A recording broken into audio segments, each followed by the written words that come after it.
үйлөндү, жайланды, бир эмес экиден балалуу.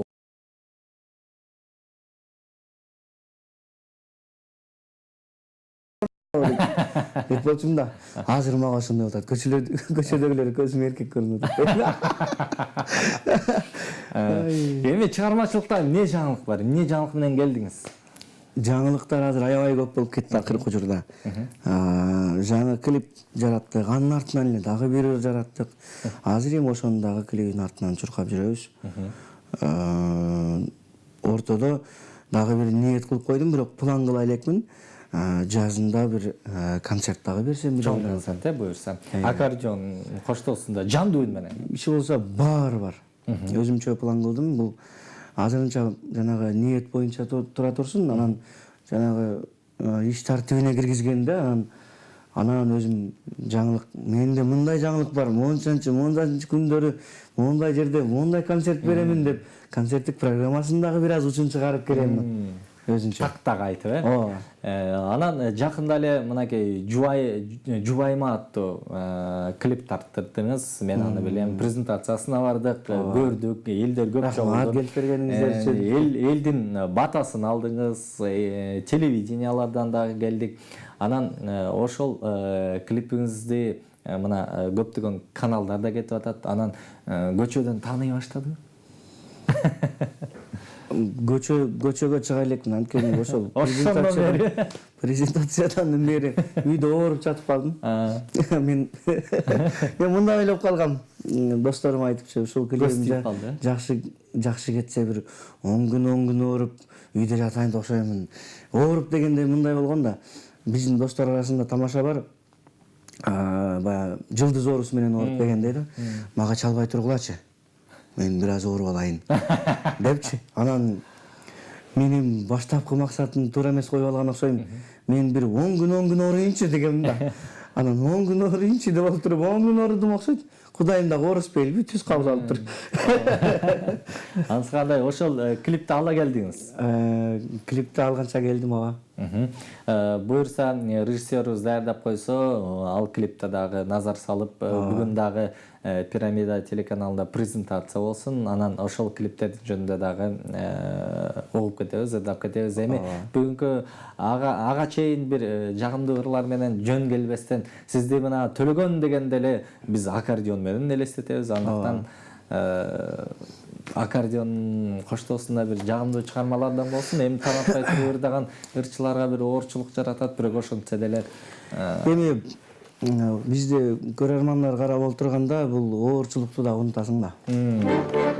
Акыркы күндөрү автордук чыгармалар жаралып, акырындан ой баштадым, өзүм чыгармаларымды аткарышым керек экен деп. Апакемдин туулган күнү деген чыгармам бар, бул сөзү Камчыбек Өскөнбаев экөөбүзгө таандык. Апалардын туулган күнү менен куттуктап ырдап берейинчи.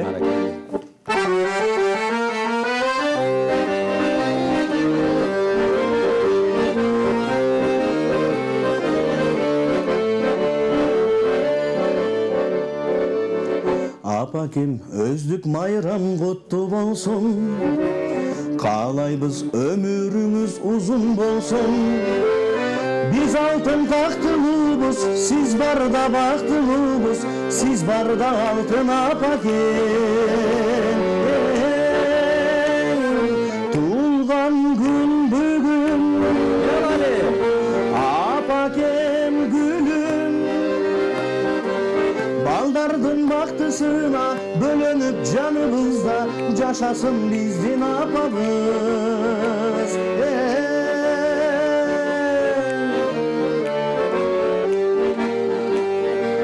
Апаке аппак биздин тилегибиз, ар дайым сизди сүйөт жүрөгүбүз. Бакытка бөлөндүңүз, жашарып төрөлдүңүз, кут болсун туулган күнүңүз. Туулган күн бүгүн, апакем гүлүм, балдардын бактысына бөлөнүп жаныбызда жашасын биздин апабыз.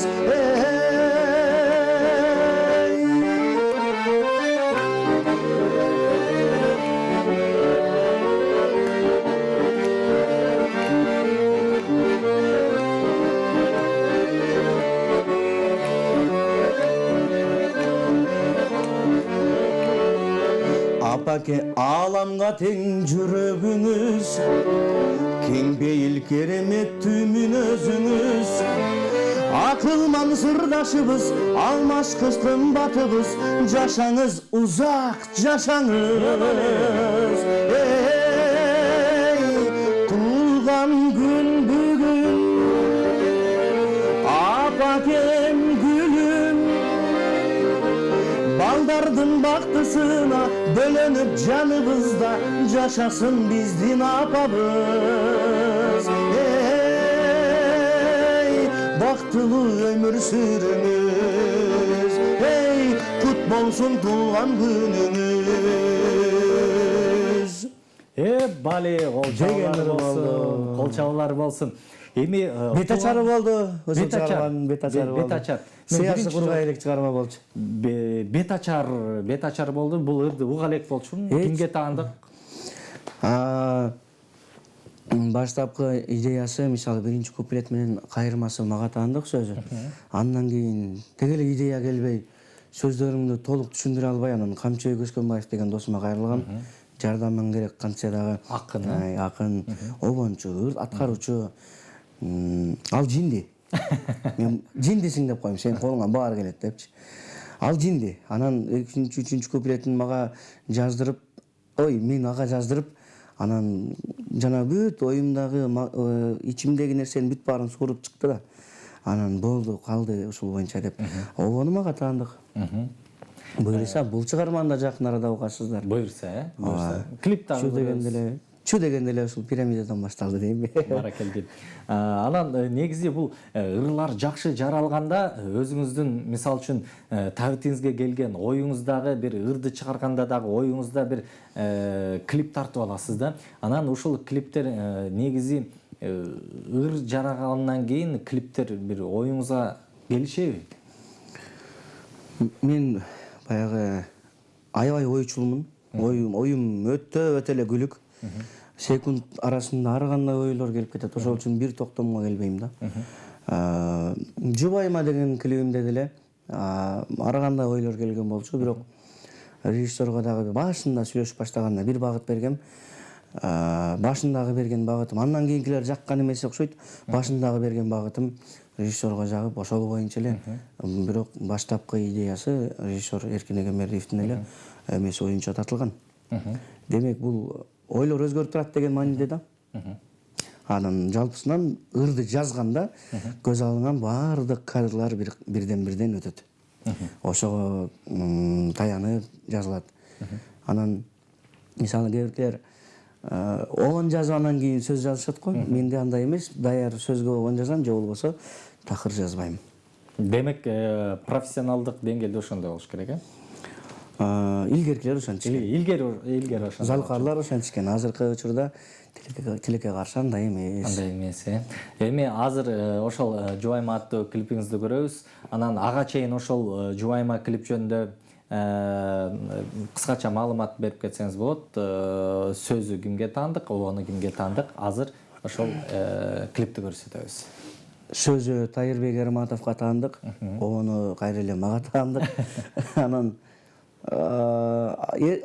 эркектерди аял затын сыйлоого чакырабыз да бул чыгарма менен. Анткени акыркы учурда жагымсыз көрүнүш бул деген ажырашуу көбөйдү.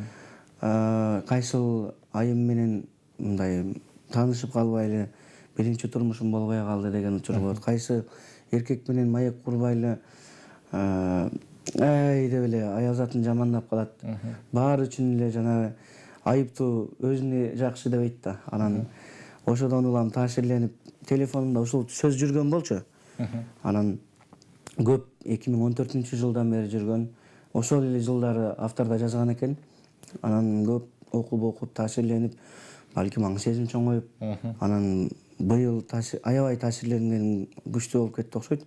Обон жаралып кетти дагы. Ошол обондун артынан эле ошол азыркы учурдагы актуалдуу маселе болгондугу үчүн бат иштеп салдык. Обон жаралды, аранжировка жасаттык, клип тартып салдык. Шак тартып эле турбайбы? Ошентип, анткени бул чыгарма жана аранжировка жасаган Мирлан Ниязов агабызга берсек, ырды укту дагы төкө ушундай ырды жазаткан жүрөгүңөн сенин муну батыраак чыгарыш керек. Дагы 2-3 үй менен ажырашкандан сактап каласың. Бул деген өтө чоң сооп. Жылдыз болуп же болбосо популярдуулукту ойлонбо.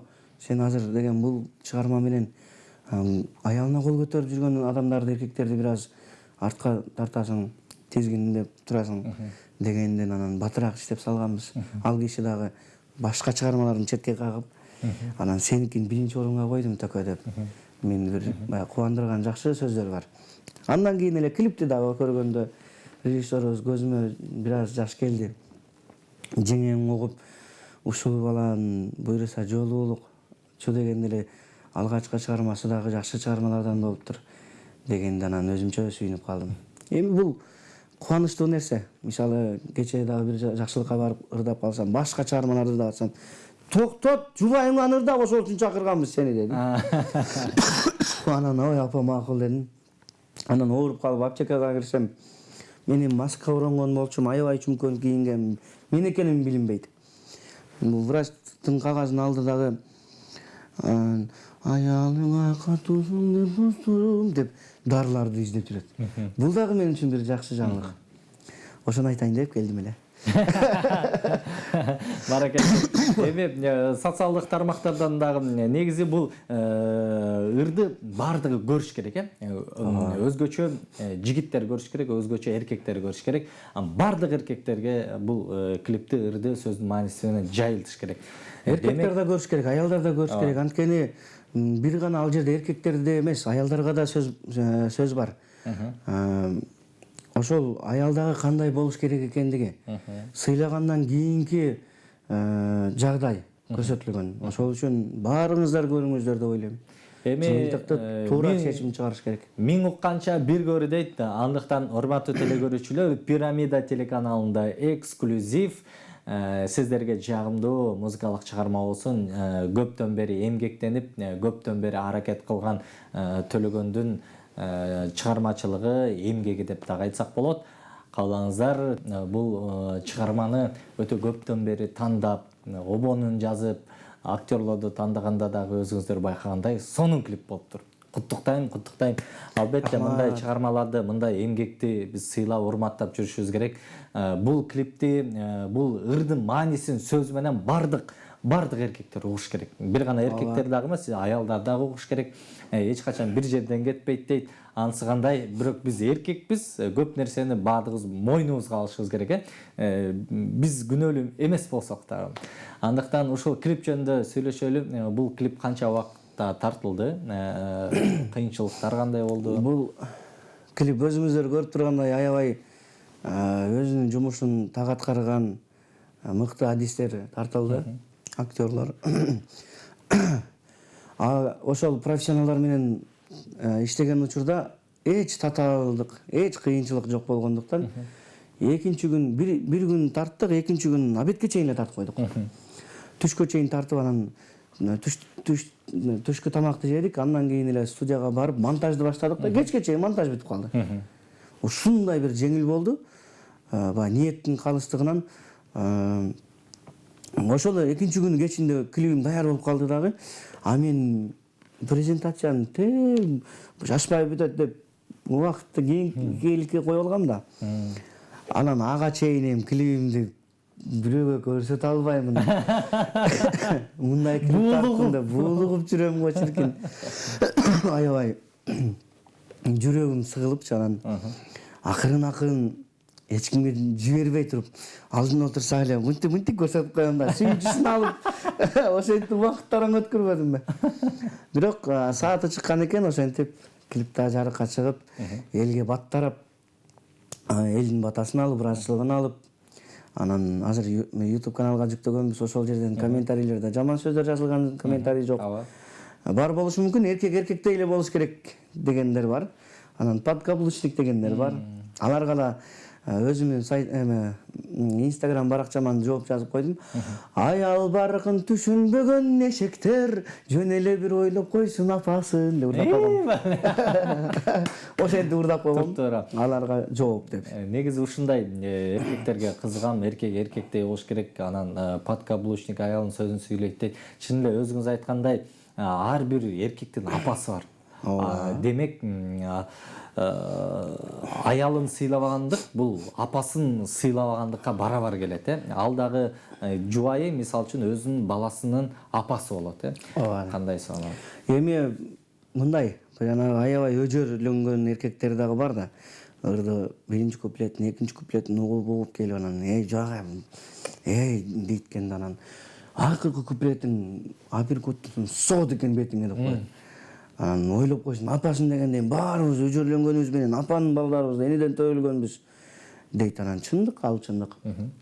Анан ошол сөзгө да маани бербей эркек боюнча калыш керек деген маңкурттарды мен дагы бир аз кагазга ороп эшектер деп койгом. Эшекти кой десең да койбойт кээ бир учурда. Бирок кой деген эшектер деле бар, бирок ошол кой деген эшектерге кошулуп кетти да ушуларчы. Кандай энеден төрөлгөнсүңөр билбейм силерге. Аман эле болгулачы деп койдум. Баракелде. Бул жактан деңгээлиңерге түшпөй эле. Сиз ырдап атканда дароо СМСтер жайнап 35ке жакын СМС келиптир. Бир гана сиздин урматыңыздарга. Нурлан Төлөгөн кайжерлик болот экен, чыгармачылыгы ийгилик Төлөгөнгө кол чабуулар болсун деп жазган экен. Төлөгөн, рахмат. Төлөгөн балам, өнөрүң өркүндөй берсин деп 458 номери менен бүткөн абонент сүрөтүндө бир апа турат. Татынакай кыздардын номери болсо туура берип бериңиз дейм. Жаза берейинби? Нурлан саламатсызбы? Тунук эфирге алайм. Кызым Атыркөлдө туулган күнү менен куттуктап койгулачы. Анан ыр белек Төлөгөндөн чыгармачылыгына ийгилик болсун. Мамасы Айгүл деп жазган экен. Саламатсыздарбы? Пирамида каналы силерге ат башыдан чоң салам. Үнүңөр үзүлбөй сайрап элдин маанайын көтөрүп жүрө бергиле. Куттуктайбыз деп Лариса. Жакшы ыр болуптур. Бар бол, бай бол, аман бол Төлөгөн деп жазды. Ат башыга салам. Салам Пирамида телеканалы Каракөлдөн салам. Мага ыр жакты, дагы ырдап бериңизчи суранам деп жазган экен. Салам Төлөгөн, жубайма деген ырыңызды мага аябай жакты. Ооба, жубайлар бири-бирине жумшак болуш керек. Мен Аксыдан Кайрыгүл деп жазган экен. Саламатсыздарбы Пирамида телеканалы. Төлөгөн сага чоң чың ден соолук, чыгармачылыгы ийгилик, ажарлуу, ыймандуу, түгөй жана эгиз балдарлуу бол. Жети Өгүз районуна караштуу Саруу айылынын ажарлуу айымы, асыл-жар, ардактуу чоң энеси, урматтуу тайнеси Маматкулова Зинаны бүгүнкү туулган күнү менен куттуктайм. Төлөгөн ишиңиздерге ийгилик деп жазган экен. Төлөгөндүн үй бүлөсү бар бекен, үйлөнгөн бекен деген экен. Мен бойдокмун. Вакта сон СМС келиптир. Томпойгон томпок жакшы ырдайт экен дейт. Вау, рахмат. Баракелде. Клипти дагы жолу коюп берсиңерчи деген экен. СМСдер көп келип атат. Азыр дагы окуп бергенге аракет кылабыз. Эми меймандар биздин дагы эле чыгарманы күтүп атат. Дагы эле чыгарманы күтүп атат. Ай. Сиздер үчүн анда дагы бир чыгармалар болсун. Эми элдин жүрөгүнөн түнөк тапкан чыгармалардан аткарып берейин. Ушул студияга келгенде ушул чыгарманы аткарып аптырмын. Анткени Майрамбек Осмонов агабыздын дагы менин чыгармачылык жолумда орду чоң өзүнүн кеп кеңештерин берип жүрөт. Сезим деген чыгармасын аткарып берейин.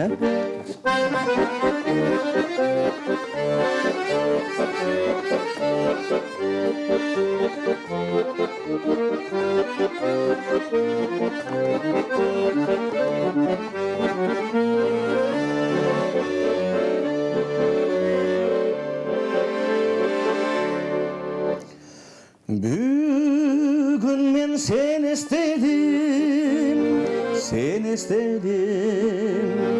жолуксам айтып берем себептерин. Жаштыгым кеткичекти, өмүрүм өткүчөктү. Бул сезим аба судай керек дедим. Бул сезим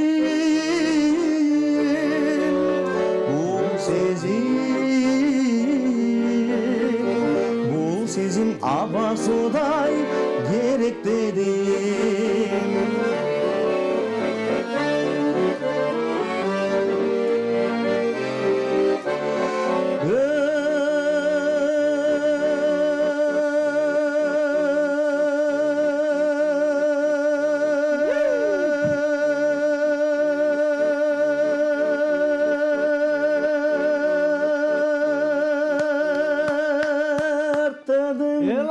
жүрөгүмдүн бар жогун жолу бар кантип аны дарылоонун айыкпайм башкалардан жок калды башка аргам билемин сенден бөлөк дар жогун билемин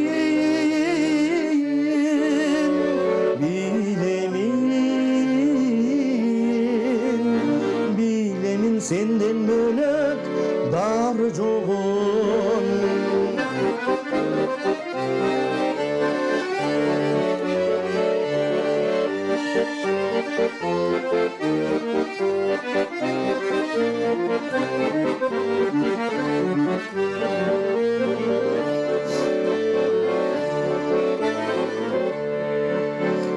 bilbeymin kaydan seni tabarımdı bildirip koysun bolo kabarındı Közde albay tik desem deyim ır жазып bütmösem deyim Sağındım Carukerim Camalındı Sağındım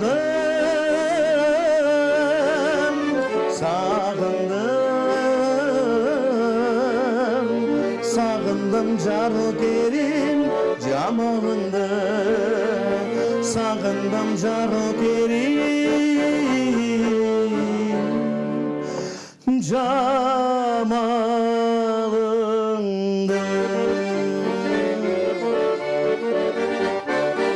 Кол чабуулар Дегенер болду деп ырдап атсаңыз эле бул жактан 113 номери менен бүткөн абонент Томпошка Майрамбектин ырын сонун ырдадың деп жазган экен.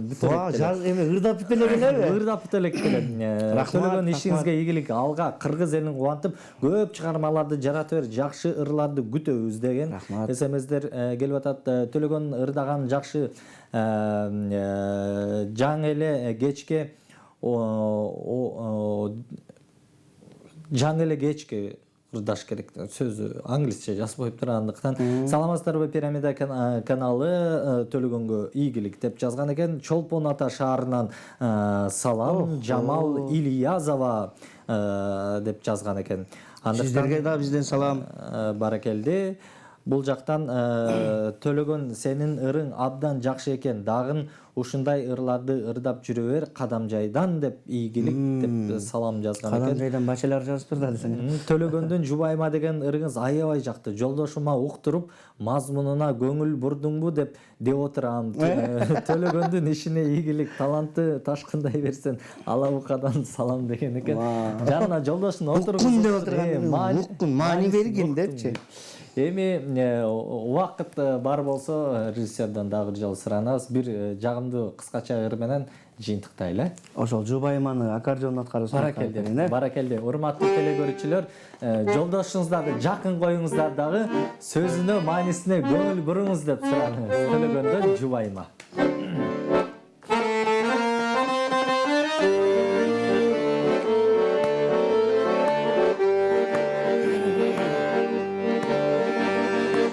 Жубайыма жумшаксың деп досторум сөз кылышат, мен ал сөздөн коркподум. Өз аялым жумшак болсо мемнекен, жумшак эмес мерездиктен коркомун. Өз аялым жумшак болсо мемнекен, жумшак эмес мерездиктен коркомун. Аялым да демек мага аманат, аманатка кылчу бели кыянат. Алда айдай күндөй кызы бир өнөм, ким өз кызын жамандыкка жамандыкка кыялат.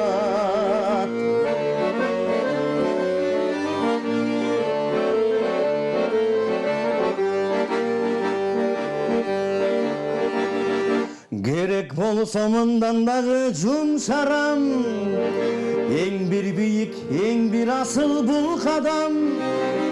Жубайымдын жылмаюусу мен үчүн эң бир кымбат, сен да ошен суранам. Жұбайымдың жылмаюсы мен үшін ең бір қымбат сен да сен сұранам. Қара сағаяш қандай бақырат, себебіне ойлып көрші жақшылап. Себебі сен аялыңа мересің, еркекмін деп көкіректі көкіректі қаққылап.